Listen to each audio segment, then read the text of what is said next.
It's right at that critical time in my life when I know that I was changing bodily in every other way. My mind was changing. I was just at that wonderful pubescent stage. And as I approached that age, I began to realize just how different I was from the other girls. They were sophisticated. They were confident. They were capable in ways that I just simply was not. They dated boys. I wanted to date boys. I was asked out maybe once in my junior high years and started meeting some new friends, some female friends at school who were in a lesbian relationship. But I didn't realize that because I didn't know what that meant. So about 13, 14 is when I started to recognize that the girls were maybe a little more emotionally attached than I realized, and that had moved into a place of sexual involvement. So, unfortunately, also my church group. The girls were experimenting in that area of sexual involvement, definitely emotional. There was dependence going on, and I fell right into that because I just wasn't sure who I was. I think that was the biggest thing. My father was working a lot. My mother, she took care of the house. She was the homemaker, the typical Beaver Cleaver type of family. My brother was about 6 years younger, so he didn't come along until I was almost 6 years old. When he was born, I recognized that my parents had a different attitude toward him, but I wasn't sure what that was all about. When I would say even probably close to the same age, right around 12 years old, I discovered some photos of a baby in a coffin, and I didn't know what that was. So I took them to my mother and asked her about them and found out that was my older brother. He had only survived 5 days. He was not ever even brought home from the hospital. And so I recognized that in my parents' hearts, although I was the oldest living child, I was not the oldest child. And the other one had been a boy. So they were keeping this, not necessarily from me, but they just weren't bringing it up. And so what had happened throughout all that time was I think my parents were trying to cope. My mother was in deep depression for many years that she has only recently started talking about. My father was an ex-POW out of the Korean War, so he had those issues. He had also been adopted, so he was actively pursuing finding his real parents. They had many personal things I knew nothing about. I was just going along with life and pretty much staying isolated and away from them and doing what I wanted to do, without much regard for their feelings, quite frankly. When my brother was born, I think they had had a lot of time to heal. So I think there was an attachment and a detachment a little bit going on with my family that I wasn't aware of until later in life. The two women particularly that I went to high school with were involved with each other, but one of them also flirted with me, which of course messed me up a lot. I can recall going to see movies with the two of them and maybe another friend, and we would sit with the one young woman in the middle, her girlfriend on the other side, and me on this other side. She would hold my hand underneath the seats, the movie seats, and things like that. You know, just that terrible mixed message, which, yes, definitely, I started to question who I was, my own lesbian identity. What I felt was almost an elation. It was an excitement. There was certainly a physical reaction. Probably not so much sexual, but definitely a physical reaction. I felt the tenderness. I felt the touch of another woman, which was almost more than I could handle. But I also knew maybe deep in my heart that she wasn't really available. So I left that just kind of a little secret between us. But it certainly awakened the desires that shouldn't have been awakened at that time. My feelings for her took a long time to go away. When I got to college, it was the same. I still had all the same confusion. It just intensified. Because here we were in an all-girls dorm. It was a church-related school, so very small. We were in an all-girls dorm, and so you're in close proximity with women, again, some of whom I knew well from the church, some even from high school, and so I already had the feelings that were confused and frustrated and whatever else that I was going through that they really brought out because they were right there. They were just a door away. I was attracted to boys. I didn't know how to make myself attractive to them. I believed that I was being attractive to young men, but somehow they didn't see me that way. So my attraction to boys was very real and yet not received well. When I really recognized that I liked boys so much and I was following that pattern and it wasn't being received well, I think it's when I started to recognize there was something different about me. There was something either wrong with me or there was something that was just either I wouldn't give them what they wanted. Maybe that was sexually. Maybe that was intimately. Maybe that was just my personality. I understood them to some extent, but I didn't know how to relate to them as a young woman. I could understand and relate well with other women, but not with young men. So I spent a great deal of my early years in confusion.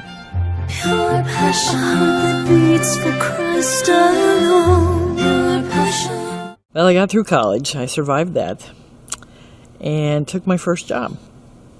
And that was, I worked as a house parent in a children's home. I worked in the girls section. They ranged in age, I believe, from 6 to 17. They would come into my room, some of them half-dressed, some of them, frankly, only in their underwear. And they would come in, and we would just sit and talk, and they would eat popcorn or whatever it was we did, play games, I guess. And that was not how I'd grown up. So I was being innovated and really influenced by some young women who suddenly were putting themselves in a position, I thought.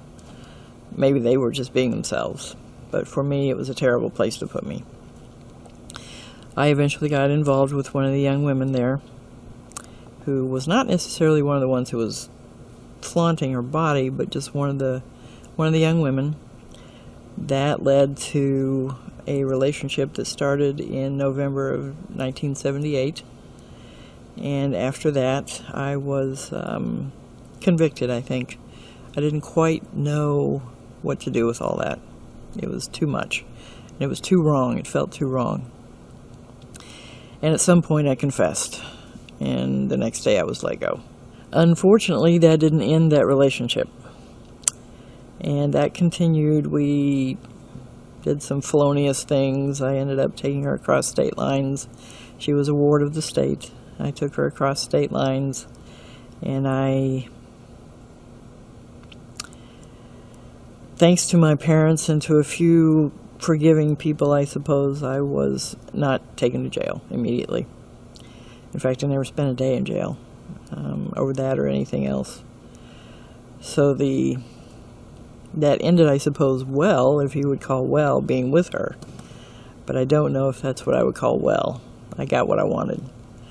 And from that point, we stayed together almost 3 years, in and out of different states, trying to figure out what we were doing. And I was the one holding down a job. I was the one kind of the stable one, I suppose, because I was older and presumably more stable. In thinking back on exactly who she was in my life and who she represented, it was almost a nurturing type of thing. It was almost because she was younger, it seemed that I was taking care of her maybe. That I was almost being not really a mother to her, but somehow she fed a part of me that was definitely, well, not right, not normal, not good, but certainly a part that was in deep need of another female who was willing to take that sexual place, I guess, that touch. I think as much as anything, it was the emotional and the touch. I'm not even sure it was the sexual, but that came with it. She and I finally ended our relationship, and from that point, from 1978 until 2000, is when I was actively living in the lifestyle, what I would call the lifestyle. I tried for a little while to leave that life, to not call myself gay, not be gay, not be involved with the friends that I was, and that worked for a short time, but not very long. I ended up going right back to the bars. In the bars, when I walked in the first time by myself, I was certain I was going to be maybe ostracized or stared at or left alone. When I walked into the bar, it was a mixed bar. It was in Colorado Springs, and so they didn't really have a women's bar, so they had mixed. But I walked in, I immediately felt comfortable.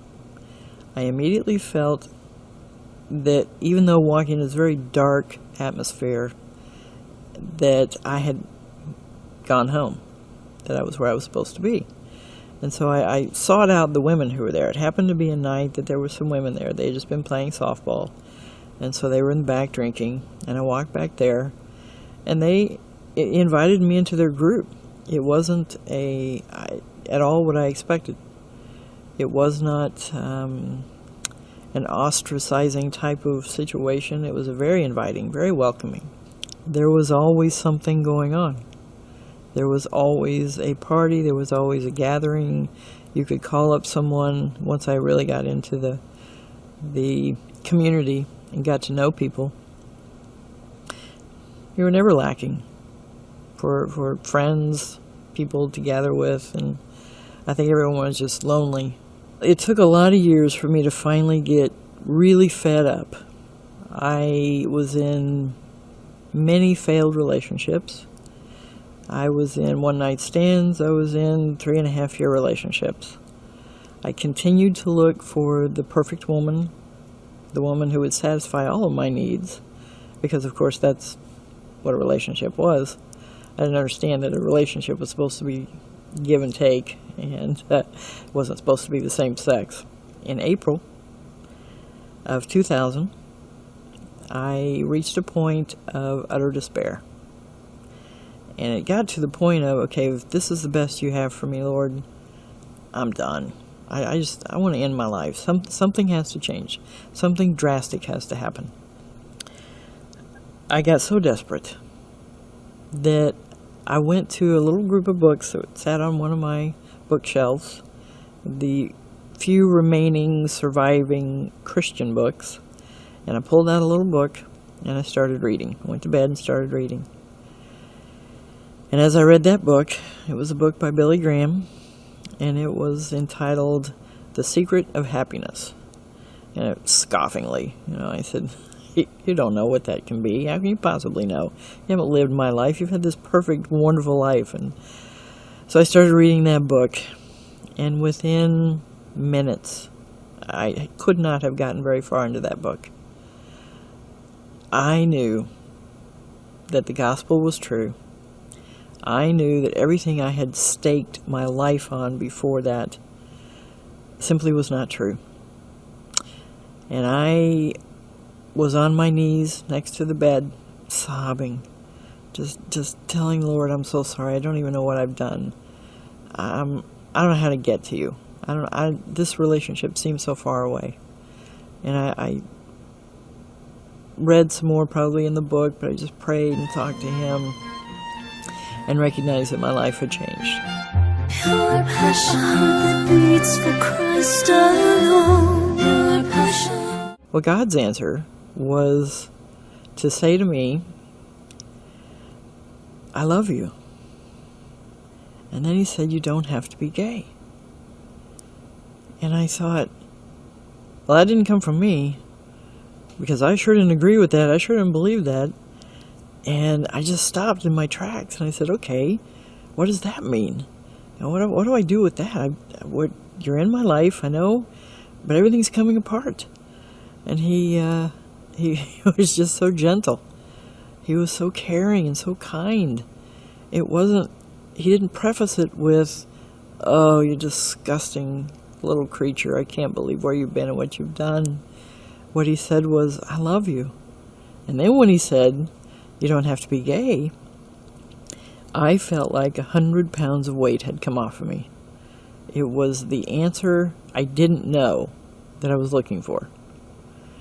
I was looking for, help me with my job, help me with keeping this condo, help me with, getting a car back, help me with all of these things. And his answer was, no, let's just change something else. Let's do an amazing transformation on the inside of you, even more than what we've already done. And that's when I knew that my life was going to be quite interesting from that point on. And that moment in my life is when I recognized that something far deeper was beginning to happen. Not anything I could have ever done. It just simply did not come from me. Didn't even know that was a possibility. Thought that was my only option. Okay, I can be gay and I can be Christian. We can work this out. It's good. Did not even know. No clue at all. And I thought I was the only one. I thought I was the only person who had ever gone through this experience of coming out of lesbian identification. I thought everyone else either just was, or maybe I was weird, or I didn't know. And when I moved to Lexington is when I met Melissa Freirear and sat down and talked to her and realized I was not alone. I could sit and talk to someone who said, yeah, I've been there. Oh, yeah, I used to love beer, too. Oh, yeah. Just this recognition, this awareness, you're okay, it's all right, you're in a good place, and you're not alone. And I was there a little over a year, and reached a point of brokenness that I didn't know a person could. One night, it was actually the night before I had to put my little cat down, I came completely apart and recognized deep in my soul that I had sinned against the Lord. All the things I had done in 22 years, and that was a lot. I had done just about everything wrong that you could. Even though I had hurt other people, I had hurt Him. I had hurt God. And when that truth got into the deepest part of me is when I really sobbed and sobbed. And then I heard that Billy Graham was going to be in Louisville. And I was going to move heaven and earth to get to Louisville to see Billy Graham. I didn't care if I had to walk, I was going to. My brother recognized that and gave me a little car that he had at the time that he was getting rid of. And I took that and drove up to Louisville and saw Billy Graham. And that helped me really, I think, start to recognize just how far I was coming. But this was still only about a little over a year after my transformation. So, not long after that, I moved to Tallahassee, Florida. And that's where it took me just very few months to get involved in a church. And I went to the senior pastor of that church and I told him my story. And I told him that whether I liked it or not, I thought I probably was supposed to do ministry in that town related to the sexual and relational issues of men and women. because there was nothing, absolutely nothing in Tallahassee at that time. He caught the vision and recognized that I had a story that sounded sensational and one that he wanted the church to know about. They turned out to be some of the most incredibly giving, caring, non-judging people I've ever met in my life. The ministry I have today is called Bold Appeals Ministry. I do meet with people one-on-one. I meet with anyone who really wants to talk to me. If they want to call me, if they want to email me, I can talk to them. They can come to my office. I have written a book called Hear the Cry, and I subtitled it Celebrate Freedom from Lesbianism, because I do believe there is freedom. It's not immediate, but I do believe there is freedom. For the girl who is in the lesbian lifestyle right now, the thing that I have to say, first of all, is I love you. I don't judge you. God doesn't judge you. He wants your heart.